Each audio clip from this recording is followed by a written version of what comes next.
Despite Joel Embiid returning to the floor and playing his first game next to Paul George, the Philadelphia 76ers were unable to take down the New York Knicks and have now dropped to 2-8 on the season. As fans begin to hover their hands over the panic button, it is time to have some real conversations about this team. I understand the concept of load management, of getting this team to the playoffs healthy, but that only matters if you're for sure going to the playoffs, and it's beginning to be time to panic about this team. Now, to talk about today's performance, they lost 111-99, two teams that I don't think have played their best basketball on the year. A lot of moving parts that occurred in the offseason for both sides of things, and for the Sixers specifically, obviously still no Tyrese Maxey, just the first game between Paul George and Joel Embiid, and it was clear that the growing pains were evident between those two, and more specifically, pretty clear that Joel Embiid did not exactly look like the dominant version of himself. Overall, on the day that he played 26 minutes, shot 2 of 11 from the field, got 8 of his 8 free throw attempts to go, as is typically the case with Joel. 1 of 5 from beyond the arc. He had 13 points, just 5 assists, and just 3 rebounds there. He did have a block. Not a great Joel Embiid performance. And to speak about this a little bit more, I do think he got progressively better as the game went on. I will say through the first early minutes in this game, he played the first 5 minutes and then subbed himself out, went to the locker room, and my panic meter was absolutely going up pretty significantly there. He did check back in, and as the game progressed, looked significantly better the more minutes that he did play. He settled in. He wasn't his best by any means, but I saw the signs of life that I needed to see from Joel that I am encouraged moving forward, and I do think this will be something that works its way out as he gets more games under his belt. We really have no idea how much basketball he has played in the meantime of, obviously going through whatever ramp-up process it was, dealing with the suspension, all of that. We're not really sure behind the scenes what was the case, and to be perfectly honest, there is no way to replicate true basketball pace or true NBA speed from a fitness level, and you can tell he was feeling it a little bit tonight. Now, to take a peek at the standings overall, this is where the panic begins to set in. That the Sixers have dropped to 2-8, just one spot above the Toronto Raptors, 14th in the Eastern Conference, and they're going to need to start ripping out some wins relatively soon. Now, I think this is a little bit crazy here, but Basketball Reference has them down to a 2% chance of making the playoffs. I don't think these calculations are quite up to par with obviously no Tyrese Maxey, with Joel Embiid just playing his first game tonight, and obviously Paul George missing time as well. I think that deserves to be factored in a little bit, but there's still plenty of reasons to be frustrated with this Sixers team. That for all these new additions, the Caleb Martins of the world, the Kelly Oubres, the Andre Drummonds, these are guys that are supposed to help you to keep your head above water and tread water while those superstars are not there, and that obviously has not proved to be the case. And if you look ahead at the Sixers schedule, does not get much easier. Tomorrow night against the Cleveland Cavaliers, who have not lost a game yet this year, to pull back up the standings for where they're sitting. They are nice and pretty, far away from everyone at a 12-0 start, and they had the night off tonight. So the Sixers on a back-to-back. Don't feel great about that one. So now we're talking about dropping to 2-9, being with the worst record in the Eastern Conference there. It is not great times for this Sixers team. Now, to turn things a little bit positive here, there were some things that were nice to see. Start off with Paul George, who, as I mentioned, had very clearly his best game in a Sixers uniform just yet. That he finished the game with 29 points, 10 rebounds, had 7 threes, 3 steals, shot 10 of 19 from the field. He's really impressed me defensively in every game so far with the Sixers.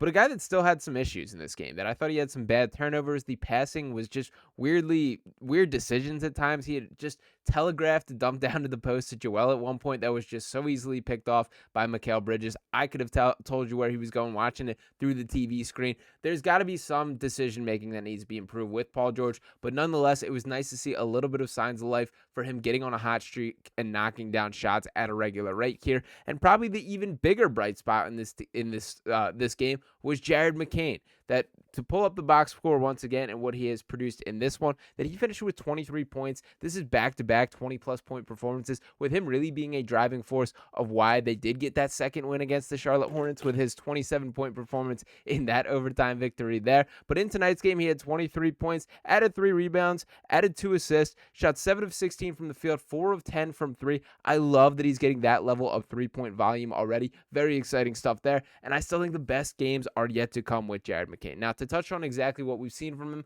over the last 3 games, he's averaging 30.6 minutes per game, 22.7 points per game, 2.3 rebounds, 2.0 assists, shooting 45% from the field and 41% from 3. And what has changed my mind with the Jared McCain outlook, as initially I approached this as this is a guy that's going to benefit from the available minutes right now. This will be something that helps with his development in the long haul. Nope. scratch that. This is a guy that has to play for the Sixers team on a night in and night out standpoint. And I think there should be a real conversation about if he deserves to start here. I think Jared McCain is the best shooter on the Sixers team, and they clearly need it. That I was very encouraged by seeing some signs of life, a little bit of off-ball play with Joel Embiid. We saw some two-man action there.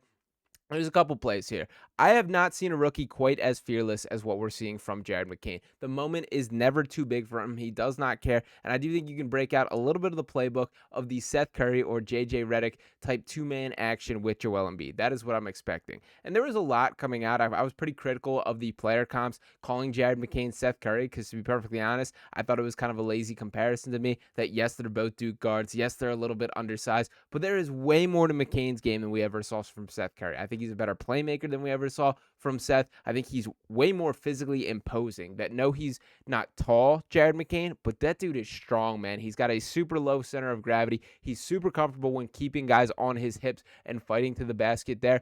It's been about as perfect of a performance as you could ask for, and I do think this is something that drastically changes his outlook on this team moving forward. But nonetheless, the still bottom line is you have to find ways to win games, and this team is not doing that at this point. So for the Sixers team, I ask, when is it time to panic? Is it when, looking ahead here, and while Joel Embiid has not officially been ruled out for tomorrow at the point of recording this, he's already been pretty open about his plans not to play back-to-backs for the foreseeable future. So if he's not playing tomorrow, frankly, with or without Joel Embiid, based on the version of him we saw tonight, I don't feel great about them taking on this Cleveland Cavaliers team that has looked unstoppable to start the season. And then look ahead from here. There's 15 back-to-backs this season starting with tomorrow. If Joel's going to miss half of those games right there, they're probably going to end up losses, at least some of them there. And you do hope that the roster with Tyrese Maxey and with Paul George will be able to sustain that to an extent, but we certainly have not seen that thus far. Once again, to acknowledge the standings there, you can see the pack of teams they are in, and while the Milwaukee Bucks, I guess, make them look a little better because the Sixers at least have the excuse of injuries, and clearly there are better days to come. The Sixers have to find a way to get it together, man, and it starts with every one of these guys stepping up. Paul George, I know it's limited minutes. I know we have not seen the best from him, and I do give him credit for, showing up tonight, having his best game, but we did not pay him a max contract to average 14.3 points, 4.8 rebounds, 5.8 assists per game. Need a little bit more from that. For a guy like Jared McCain, he should be the guy that is should be a guy that isn't expected to be your best or second best player on a night-to-night basis, but that's kind of what we're seeing for stretches right now. Beyond just, and I mean this mostly as praise for Jared McCain, but it's also a little bit unreasonable that how much of the offense has been, Jared, go figure it out, because there's been a whole lot of that, and to his credit, he has delivered. It's been great to watch, and it does change things from a Sixers perspective, but how legitimately can we feel about this team as a real deal contender if part of the offense is Jared McCain, rookie, 20-year-old Jared McCain, go figure things out for us? There has to be a little bit more structure, and I have not seen that whatsoever. I've seen a lot of the criticism for Nick Nurse, and I'm here for it. That I do think that he has not raised up the ceiling or the floor of this team in a way that they really do need to be. And I think with the comparisons to Doc Rivers, kind of my takeaway here, Doc specifically is a guy who's done a nice job over the years, getting bad teams to win games they shouldn't. We saw that during his era with the Sixers. I do not think Nick Nurse quite has that in his bag. Now, I still do believe that he is a guy that can raise the ceiling of the team and make them a championship contender when he has the right pieces in place. But we have not seen all these pieces of the puzzle fit together just yet. It is a frustrating start to the season, and I did not personally think 2-9 would be a level that they could drop down to. I thought the floor was higher than that for the Sixers team, that they would be at least middle of the pack during the stretch without Joel Embiid.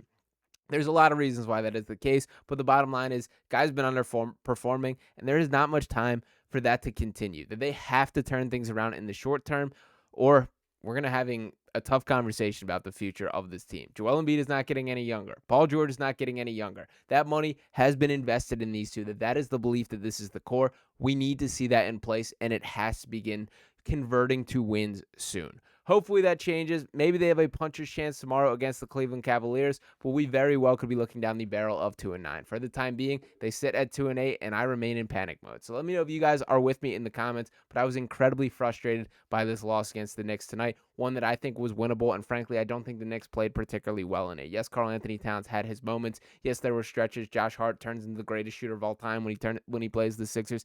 I understand that they had their moments of success, but Brunson was banged up, didn't play particularly well. Mikal Bridges doesn't scare me and didn't look that good tonight. OG Anunoby didn't look that good overall, I felt. So this is a game that I felt like the Sixers should have at least had more of a clear puncher's chance in fighting at, and did not prove to be the case. So my patience beginning to wear with this team. I want to know if you guys are with me in the comments, so let it fly below. As always, make sure you're smashing that subscribe button and dropping a like if you have not already. And hopefully Jared McCain may be the guy shooting us out of this stretch moving forward. So we'll see what happens from here, but appreciate each one of you guys tuning in, and talk to you next time right here on Sixers Digest. Peace.